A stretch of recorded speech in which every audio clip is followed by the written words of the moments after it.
Hello, I'm Julie Garnier from Rustic Cottage Co. and welcome to my channel. I'm located in the northwest of England, but I have travelled quite a lot around the different countries, US, Canada and Mexico mostly, but also around the Caribbean. Through my journey of travel, I've learned to love the different styles of decoration, home decor and furniture, and started my own business creating and selling for myself.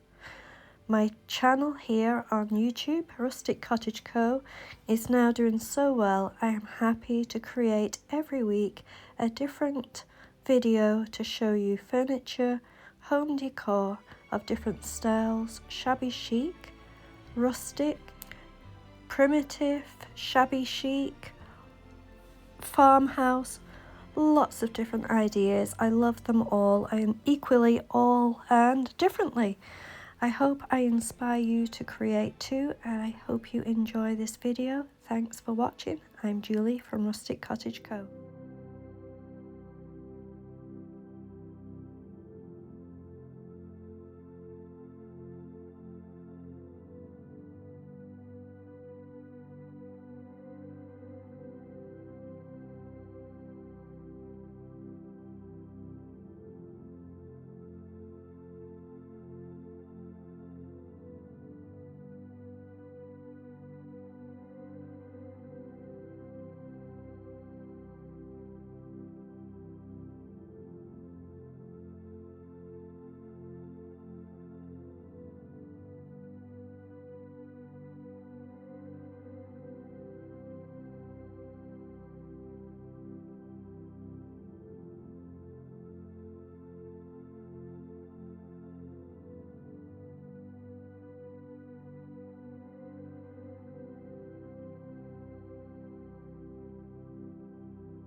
I'm now going to use this piece of paper to decoupage.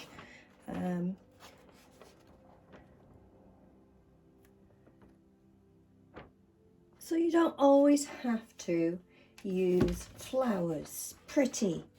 This, I'm calling it steampunk. I'm not, saying this. I do harsh steampunk kind of stuff, but steampunk really does kind of interest me. I love how it looks. So I'm going to make this more that kind of styling, but still using decoupage.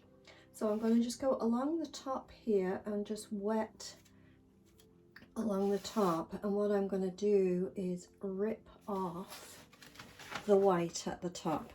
And the reason I'm ripping rather than cutting is that I just want that really kind of rustic edge on the top. Take your time, try and not take too much of the actual, picture away. And this, because this is rice paper, it's a little thicker than napkin, so you just want to do a little bit of time and just rip away the edges.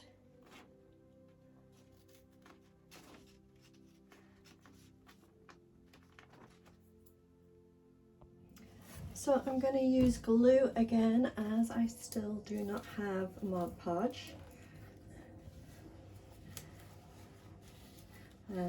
And to be honest, I'm finding I don't need it. I'm finding the glue's pretty good, especially if you water it down. It's not that bad. You don't need to spend out on Mod Podge to do decoupage. Anyway, let's get the glue on here all over. Nice even layer, not too thick, but definitely covering the whole thing. You will need to put some more on the back. This paper won't wrap around the whole thing, but I will get it everywhere in the end.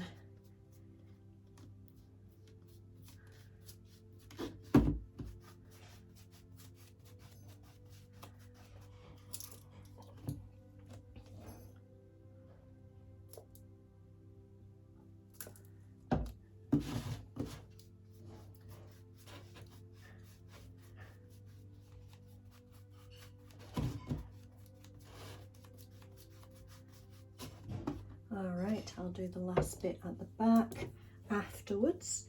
Right now I'm just going to lay down the paper and then put this on top exactly where I want it to go.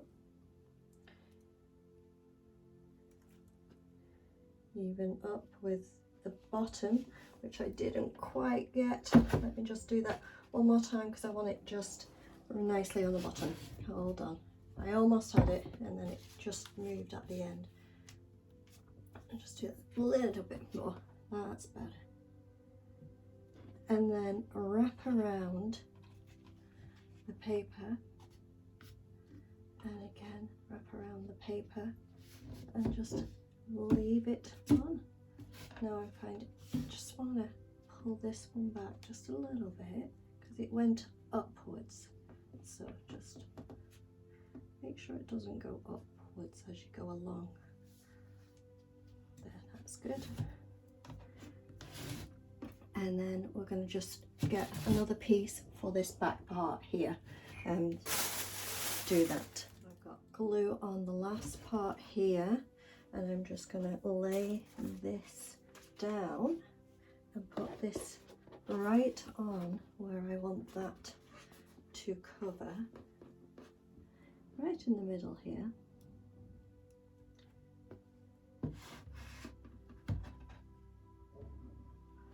And wrap that around as well. Again, it's gone up just slightly, so I'm just going to try, because this is a little bit easier to maneuver than I find napkin. Okay, and then just pull it up just slightly. And I'm just going to leave now this whole thing to just dry, and then where it's overlapped we will just put a little tiny bit of glue and just let it just go over and just nicely just kind of go where it needs to go. You can cut it off if you wish, but I'm finding it looks quite good the way it is. Tiny, just a little bit more glue. If I can get it out for this side too. That's it, just a little bit. And just go over the edge here.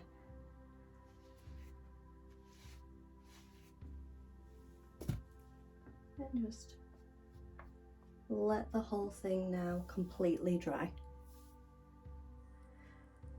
So I used a knife to just go around the edge to separate the top from the bottom, and then I put some more glue onto the brush and put it onto the outside. This was after it was all dry, so now I've just put another glue on the outside for the top coat, and I'm going to leave that to dry. And when that's dry, I'm going to just do one more thing just to give you an idea of what you can do to do a little bit of mixed media. So this is the last part now, and as I say, it's a little bit of multimedia, just because I'm going to now, on top of this decoupage paper, going to do some actual painting. I'm going to use a stencil as well. So I'm just going to put on this lid a little bit of white paint, and then I'm just going to add some brown to the white. I want to make a light brown colour paint. Then you'll be able to see nicely without it being too white and too brown, the actual colour on top, the paint on top of this darkness. So I'm just mixing it together. I don't need a lot for this project. Now the stencil I'm using, I don't know if you'll be able to see this, but it's kind of a clockwork kind of stencil. And when you're stenciling something round, you need to take your time, be careful. And this has already got quite a lot of pattern and similar kind of things on it. So I'm only going to be doing this bottom part. Now this has got a clock on it, so I need to make sure the stencil is the right way round for the clock. There you go, that's right. So I'm going to put the clock in here, and then I'm going to put the clock in here first, and then do the rest after. So just take your time, have just a cheap little stencil flat brush here. You want to get your brush loaded up with paint, but not too wet, quite dry. And I'm just going around the stencil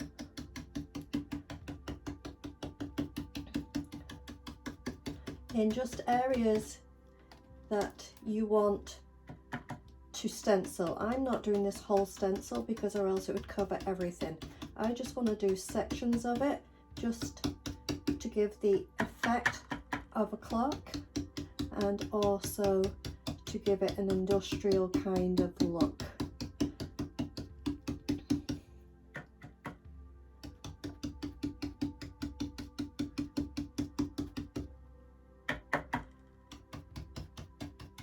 You can also do a swirling motion, which sometimes is better when you're filming, not as noisy. Some people say when you're doing the banging like this, a lot of dogs start barking because they think that someone's at the door.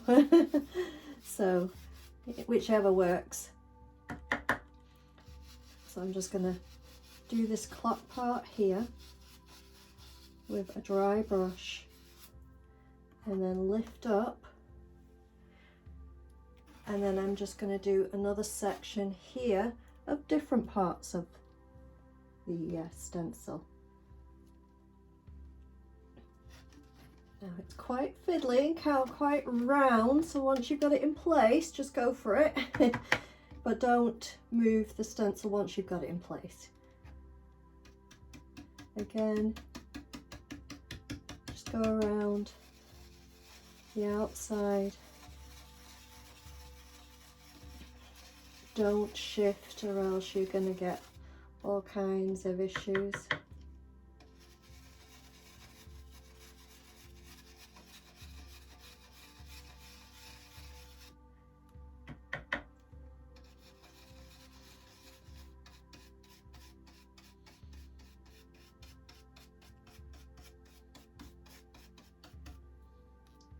And then lift up, and then go to the next part, and I've just got a little bit down here I want to do. Because there's already a pattern on the paper, I'm not doing the stencil exactly as is, because or else it will cover some of my nice picture of what's underneath. So I'm just going around areas of the picture that could do with just a little extra.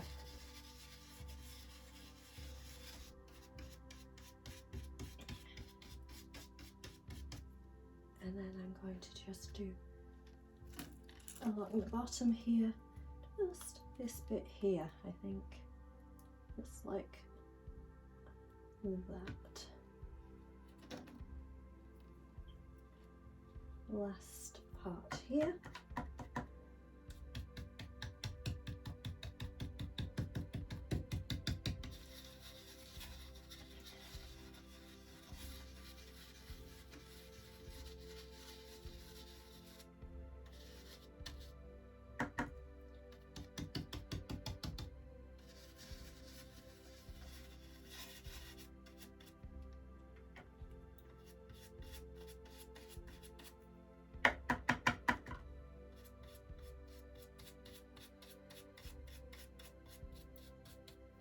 I think that is good enough. As you can see, different parts of the stencil. And we'll just wait for that to dry. On top you can put a clear coat, or you can put wax, whatever you want to do, and that is then finished.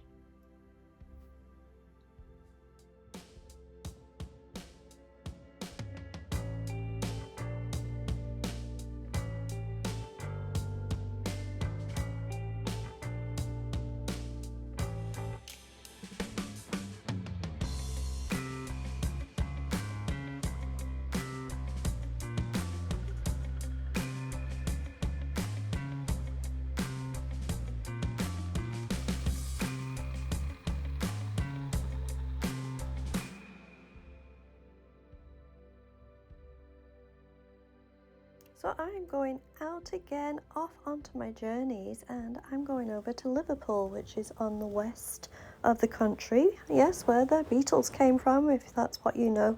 And I'm going to this place here, Patsys Place. It's, oh my goodness, when you go in here you won't believe. This place is just full of amazing, beautiful wood. The barrels, the tables, all the furniture that is constructed in here, everything is absolutely, it's industrial, rustic, beautiful, but finished to the perfect standard. And just wandering into this tiny little place in Liverpool, wandering around, I was permission to go just nosy around, go and have a look, and of course touch and smell the beautiful wood. And it just went on and on and on, just room after room filled with beautiful pieces of wood, finished projects not quite finished. The fireplaces here, this one lovely, but the one next to it absolutely gorgeous. I couldn't believe it. Oh, I would be just in heaven just having this place. If I had all that was in here in my store and workshop when I was in Canada, oh, I'd be a millionaire. Just all the things I would have created with this. I just couldn't believe it. So I wandered around and had a look at all the different things. There's collectibles, antiques, even a section here in one of the rooms where upholstery of some beautiful chairs that have been done as well. And incredible, absolutely incredible. My face just lit up when I walked in, and as I said, I just went room after room. Look right up to the ceiling. Look at all those chairs, ladders, clocks, vintage stuff. Amazing. Couldn't believe it. You wouldn't believe it. And you can just literally go in, buy anything that's available, and also have something made for yourself. So they have their own Facebook page and everything else. I'll put their link in the comments. If you're in England, go take a look. Absolutely beautiful. If you are anywhere else, go onto the Facebook page, have a look what they have. I am sure they can ship it to you, and it's definitely worth it. Absolutely, completely worth it. So just have a look around, and you'll be amazed, just as I was. It's just a hidden gem. Take a look.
Isn't it amazing? I hope you enjoyed looking around just as I did. You know, some places are cute and quaint. This place was amazing and rustic. I loved it. Thank you to Patsy and family for letting me come by and take a look. And oh, look at this barrel. Peaky Blinders. Amazing. So if you're in the area, go on by, and if not, check out their page. I hope you enjoyed. Thank you for watching. I'm Julie Garnier from Rustic Cottage Co. Don't forget to subscribe.